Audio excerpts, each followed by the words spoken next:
Apa saja yang dilakukan selama i'tikaf itu? I'tikaf itu sebenarnya tazkiyatun nafs, pensucian jiwa. Selama ini mau merenung dosa berapa banyak, tak sempat. Jam 2 malam kita bangun, mau muhasabah diri, mau merenung sejenak, dosaku berapa banyak. Jam 2 malam nih sunyi. Gol! Tak bisa lagi. Hampir tak ada sunyinya dunia ini. Makanya selama i'tikaf itu handphone. Karena kalau kita tetap di dalam masjid i'tikaf, tapi kemudian kita tetap juga menerima WhatsApp, update status, menengok komen, maka sesungguhnya badan kita saja yang di dalam masjid, tapi kita tidak i'tikaf. Nah, jadi selama i'tikaf itu besok, mulai besok itu kalau bisa handphonenya ditinggalkan di rumah. I'tikaf. Ini pembekalan untuk i'tikaf besok. Walaupun nampaknya kita di masjid apa namanya? Nur Hayuna. Tapi bekal i'tikaf ini akan diupload untuk supaya bekal besok malam, supaya semua umat Islam yang mau i'tikaf sudah siap-siap. Nabi SAW pergi ke dinding. Jadi dinding Masjid Nabawi itu langsung kamar Nabi. Dinding Masjid Nabawi itu langsung kamar Nabi. Jadi Nabi minta kepada Ummul Mukminin, Ibu Aisyah, minta ambilkan sisir. Lalu Aisyah menyisir rambut Nabi. Nabi menjulurkan kepalanya ke jendela. Itulah yang dijadikan lagu, kan ada lagu. Aisyah. Kan ada diceritakan dalam lagu itu bahwa menyisir rambut Nabi, kan? Nah, itu cerita Aisyah menyisir rambut Nabi itu waktu sedang i'tikaf, rambutnya dijulurkannya.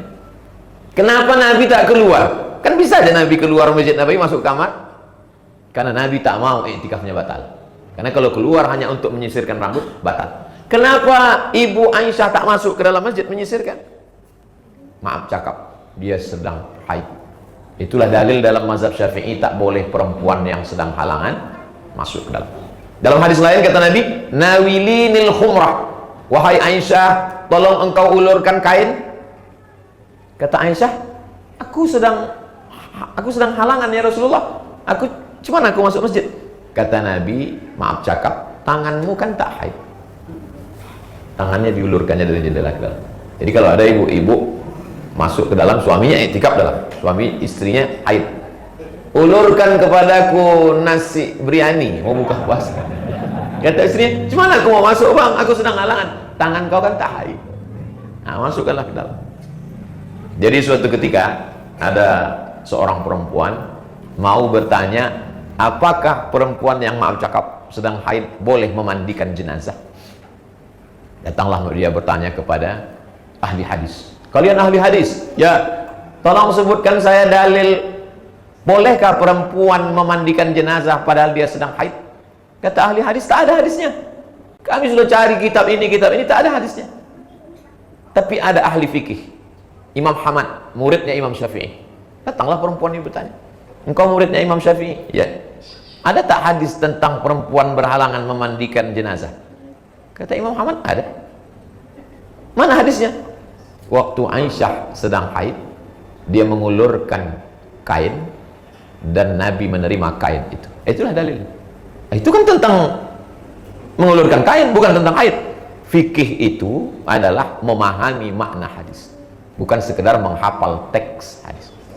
Jadi kalau orang sedang memandikan jenazah, yang memandikan itu kan tangannya. Pemahaman. Beda antara ahli hadis dengan ahli fikih. Kalau susah memahaminya, memang buka puasa mesti agak banyak sedikit. Jamaah yang dimuliakan Allah Subhanahu wa taala. Jadi selama i'tikaf itu kita merenung, apa saja yang bisa kita lakukan selama i'tikaf?